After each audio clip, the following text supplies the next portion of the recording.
Hi, welcome back to Bright Pharma. आज के इस वीडियो में हम जो आपकी अपडेटेड सिलेबस कॉपी है एजुकेशन रेगुलेशन 2020, तो उसके अकॉर्डिंगली आपके थ्योरी एग्जामिनेशन किस तरह से होंगे ये पढ़ने वाले हैं। कौन कौन से गाइडलाइंस फॉलो करने होते हैं ये भी हम पढ़ेंगे। तो सेशनल एग्जामिनेशन जो होगी आपकी एजुकेशन रेगुलेशन 2020 के हिसाब से, तो उसमें 2 या 2 से ज़्यादा सेशनल एग्ज़ाम ली जाएंगी जिस तरह से पहले भी होती थी। लेकिन फ़र्क क्या है कि इस बार जो सेशनल एग्जामिनेशन ली जाएगी वो 90 मिनट्स के लिए ली जाएंगी। पहले 60 मिनट्स के लिए होती थी और टोटल मार्क्स होते थे 20। अब टोटल मार्क्स रहेंगे 40 और उसमें 90 मिनट्स के लिए आपकी एग्ज़ाम ली जाएगी और उसमें से जो बेस्ट 2 सेशनल्स होती है उनका एवरेज निकाला जाएगा। अब आपका जो 40 मार्क्स का ये सेशनल होने वाला है तो उसमें 3 टाइप्स के क्वेश्चन पूछे जाएंगे आपको। First is long answer, second short answer and third very short answers. तो लॉन्ग आंसर में आपको 4 क्वेश्चन पूछे जाएंगे, उसमें से 3 आपको सॉल्व करने हैं, एक क्वेश्चन ऑप्शन में रहेगा और हर एक क्वेश्चन को 5 मार्क्स रहेंगे। तो 5 × 3 = 15 मार्क्स। लॉन्ग आंसर के होंगे 15 मार्क्स, शॉर्ट आंसर के भी 15 मार्क्स ही होंगे, जिसमें से आपको 6 में से 5 क्वेश्चन सॉल्व करने हैं। Each question will carry 3 marks. जो टोटल क्वेश्चन होगा सेकेंड शॉर्ट आंसर का वो होगा 15 मार्क्स के लिए। And third question very short answer, total आपको 6 क्वेश्चन पूछे जाएंगे, उसमें से आपको 5 सॉल्व करने हैं। Each question will carry 2 marks और टोटल जो वेटेज है क्वेश्चन नंबर 3 मतलब वेरी शॉर्ट आंसर का वो है 10। तो 15 + 15 + 10 टोटल कुल मिला के होते हैं 40 मार्क्स। तो इस तरह से आपका जो सेशनल है वो 40 मार्क्स के लिए रखा जाएगा और उसमें से 40 मार्क्स जो आपको मिलेंगे उनका कन्वर्जन 20 मार्क्स में होगा और ऐसी 2 सेशनल्स चूज़ किए जाएंगी जिसमें से आपको सबसे अच्छे मार्क्स मिले हैं और फिर उनका एवरेज निकाल के आपके जो इंटरनल असेसमेंट के मार्क्स है वो MSBT को सेंड किए जाएंगे या फिर आपकी जो भी यूनिवर्सिटी है उसे सेंड किए जाएंगे। अब ये जो इंटरनल असेसमेंट है ये हमने पहले ही देख लिया है कि 40 से 20 का हम कन्वर्जन करेंगे और उसके बाद 20 मार्क्स हम सेंड करेंगे। अब ये तो था सेशनल के बारे में। अब फाइनल बोर्ड या फिर यूनिवर्सिटी के जो एग्ज़ाम्स होते हैं उसमें पैटर्न कैसा रहेगा। तो फाइनल बोर्ड और यूनिवर्सिटी के एग्ज़ाम्स जो होते हैं वो 3 घंटे के लिए होगी और थ्योरी पेपर के बारे में हम डिस्कस कर रहे हैं तो उसमें भी 3 टाइप्स के क्वेश्चन होंगे, long answer, short answer and very short answer. Long answer में आपको 7 क्वेश्चन पूछे जाएंगे टोटल, जिसमें से आपको 6 सॉर्ट करने हैं मतलब 6 सॉल्व करने हैं और each question will carry 5 marks, so total will be 30। Short answer में आपको 11 क्वेश्चन पूछे जाएंगे जिसमें से आपको 10 सॉल्व करने हैं and total weightage is 30 marks. Very short answers में आपको 11 क्वेश्चन पूछे जाएंगे जिसमें से आपको 10 सॉल्व करने हैं, हर एक क्वेश्चन के लिए 2 मार्क्स होंगे।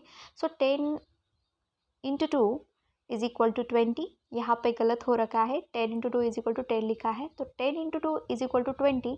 सो 30 + 30 = 60 एंड 60 + 20 = 80। तो इस तरह से 80 मार्क्स का जो आपको थ्योरी का बोर्ड या फिर यूनिवर्सिटी का जो एग्ज़ाम पेपर है वो इस तरह से सेट किया जाएगा और आपको 80 मार्क्स का क्वेश्चन पेपर सेट किया जाएगा।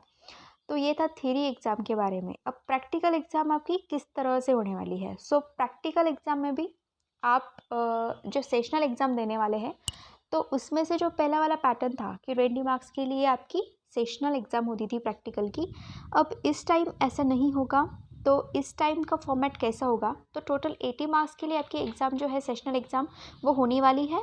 सिनॉप्सिस जो आपको पूछा जाएगा वो 10 मार्क्स के लिए होगा। एक्सपेरिमेंट 50 मार्क्स के लिए, एक्सपेरिमेंट में मेजर एंड माइनर दोनों भी होंगे। वाइवा पोज कैरी किया जाएगा और उसके बाद प्रैक्टिकल रिकॉर्ड मेंटेनेंस के लिए होंगे 10 मार्क्स। तो इस तरह से कुल मिला के 80 मार्क्स के लिए आपका सेशनल एग्ज़ाम कैरी किया जाएगा। तो इंटरनल असेसमेंट के बारे में देख लेते हैं कि इंटरनल असेसमेंट कैसे की जाएगी। The marks secured by the student out of the total 80 shall be reduced to 10 in each sessional and then the internal assessment shall be calculated based to averages for 10 marks। तो अभी क्या किया जाएगा, हमने total exam 80 marks के लिए conduct करी है सेशनल की, तो 80 मार्क्स को हम 10 मार्क्स में रिड्यूस करेंगे और 10 मार्क्स में से जो भी 2 सेशनल में अच्छे मार्क्स रहेंगे आपको उसका एवरेज बनाया जाएगा और फिर सेंड किया जाएगा यूनिवर्सिटी को, या फिर आपकी जो कोई भी बोर्ड एग्ज़ाम की जो फाइनल बोर्ड एग्ज़ाम की इंस्टीट्यूट है या फिर यूनिवर्सिटी है उन्हें सेंड किया जाएगा। अब टोटल मार्क्स जो आपके फाइनल एग्ज़ाम में प्रैक्टिकल के रहेंगे वो रहेंगे 80 मार्क्स। जो असेसमेंट इंटरनल असेसमेंट से हम आपको मार्क्स सेंड करने वाले हैं तो उसको हमने 80 में से 10 तक रिड्यूस किया है, और जो बाकी के बचे हुए 10 मार्क्स है तो वो कौन से देंगे, तो 10 marks actual performance in the sessional examination जो हमने 80 से 10 तक रिड्यूस किए हैं, तो उसमें से जो भी मार्क्स आपको मिले हैं वो रहेंगे आउट ऑफ 10 मार्क्स। उसके अलावा असाइनमेंट के मार्क्स जो आपको असाइनमेंट देने वाले हैं आपके टीचर, तो उनके भी मार्क्स अलग से रहेंगे। सब्जेक्ट के लिए आपको असाइनमेंट दी जाएगी, कुछ कुछ सब्जेक्ट के लिए असाइनमेंट नहीं भी होंगी, और फील्ड विजिट रिपोर्ट भी आपको नहीं सबमिट करने पड़ेंगे। तो उस केस में क्या होगा, जो आपके एक्चुअल परफॉर्मेंस के सेशनल एग्जामिनेशन में हुए मार्क है तो उसको फिर से 20 में जो आपका कैलकुलेशन होता है तो उसे 20 में कन्वर्ट किया जाएगा, और फिर आपको एक्चुअल सेशनल में जितने मार्क्स मिले हैं वो ही आउट ऑफ 20 दिए जाएंगे। लेकिन जिन जिन सब्जेक्ट में आपको असाइनमेंट सबमिट करना ज़रूरी है, फील्ड विजिट रिपोर्ट भी सबमिट करना ज़रूरी है, तो उनको 5-5 मार्क्स दिए गए हैं। असाइनमेंट वर्क के लिए है 5 मार्क्स और फील्ड विजिट रिपोर्ट के लिए है 5 मार्क्स। तो इस तरह से 20 मार्क्स टोटल काउंट किए जाएंगे, और इंटरनल असेसमेंट के मार्क्स आपके एमएसबीटी के या फिर आपकी जो भी बोर्ड की टेक्निकल की जो टीम होगी एग्ज़ाम की उन्हें फॉरवर्ड किए जाएंगे इंटरनल असेसमेंट के मार्क्स। ओके, अब जो प्रैक्टिकल की आपकी यूनिवर्सिटी की एग्ज़ाम होने वाली है फाइनल बोर्ड एग्ज़ाम, तो उसमें कौन कौन से क्वेश्चन पूछे जाएंगे आपको, मतलब पैटर्न क्या होगा। अभी तक तो हमने सेशनल का पैटर्न देखा कि viva voce, then synopsis, then experiment and then आपका जो असाइनमेंट है वो। लेकिन फाइनल एग्ज़ाम में किस तरह से पैटर्न होगा, तो पैटर्न कुछ इस तरह से होगा। 3 पॉइंट्स होंगे। सिनॉप्सिस जो आपको 10 मार्क के लिए पूछा जाएगा। एक्सपेरिमेंट होंगे जिसपे मेजर एक्सपेरिमेंट, माइनर एक्सपेरिमेंट या फिर स्पॉटिंग जो भी आपको टीचर अलॉट करेंगे तो उस तरह से आपका एक्सपेरिमेंट किया जाएगा, तो वो रहेगा 60 मार्क्स के लिए। एंड वाइवा वो आपका 10 मार्क के लिए कैरी किया जाएगा। सो टोटल कुल मिलाकर होते हैं 80 मार्क्स। तो इस तरह से आपके सेशनल और प्रैक्टिकल के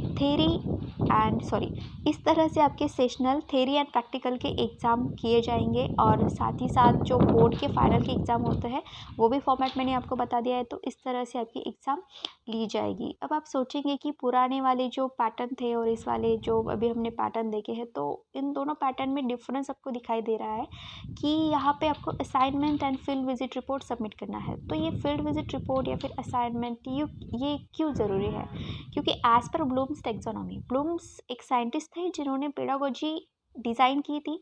तो उनके अकॉर्डिंगली स्टूडेंट रिटेन कब कर पाता है, जब वो सुनता है, पढ़ता है और लिखता है।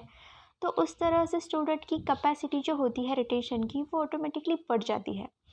फॉर एग्जांपल, मतलब इमेजिन कीजिए कि आपके टीचर जो है वो सिर्फ आपको पढ़ाते वक्त सिर्फ सुना रहे हैं, सिर्फ आपको लिसनिंग नोट्स आपको प्रोवाइड कर रहे हैं, कोई रिटर्न फॉर्म में आपको नोट्स नहीं दे रहे हैं, ब्लैक बोर्ड में कोई भी प्रेजेंटेशन नहीं दे रहे हैं। तो हो सकता है कि कुछ स्टूडेंट को सिर्फ सुनते ही पता चले, मतलब सुनते ही समझ में आ जाए, और कुछ स्टूडेंट ऐसे भी होते हैं जो विजुअल लर्नर होते हैं। जब तक उनके सामने कुछ ऑडियो विजुअल एक्टिविटी नहीं होती या फिर पावर पॉइंट प्रेजेंटेशन अगर उनके सामने प्ले नहीं हो रहा है तो उन्हें ज़्यादा अच्छे से रिटेन नहीं हो पाता।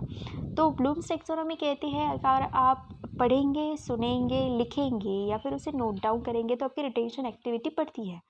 तो आपकी जो फील्ड विजिट रिपोर्ट होती है, किसी फील्ड पे आपको लिया जाएगा, फिर आपको उसकी रिपोर्ट बनानी पड़ेगी। तो इससे क्या हुआ कि जब आप वहाँ पे जाएंगे, आप वहाँ के लोगों से सुनेंगे, वहाँ खुद आप देखेंगे, इंस्पेक्ट करेंगे, और जो आपने सुना है, देखा है, उसे आप नोट डाउन भी करेंगे, उसका एक रिपोर्ट बनाएंगे अच्छे से।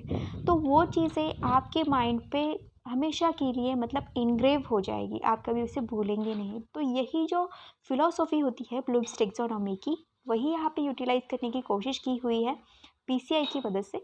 तो पीसीआई ने ये सिलेबस डिज़ाइन किया हुआ है, तो वो चाहती है कि आप जो डी फार्मेसी होल्डर्स है तो उनमें ये सारी स्किल्स हो, तो इसीलिए उन्होंने ये फॉर्मेट चेंज किया है।